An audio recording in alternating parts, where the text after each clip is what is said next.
This is the bracket for the backhoe. And if you look underneath, it slides in here. He's over talking to himself now.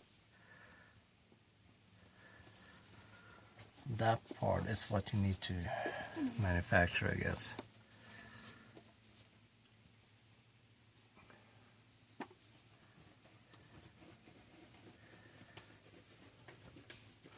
And that's about it.